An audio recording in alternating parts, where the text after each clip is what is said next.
бул кыш кандай болгонун болжолдоо, бул сөзсүз аба ырайынын аныктоо же болбосо тактоо институттары болот. Бул институт бизде Кыргызстанда же болбосо Орто Азияда жок.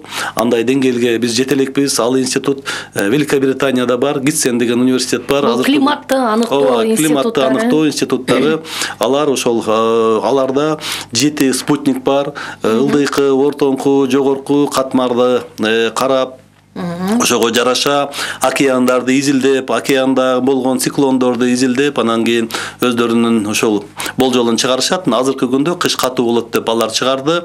Мисал үчүн, мисал катары бул биздеги 8-9 ноябрда болгон биздеги баягы катуу суукту ала кетсек болот. Кечки абанын температурасы Бишкек шаарында 15 градуска чейин жетти.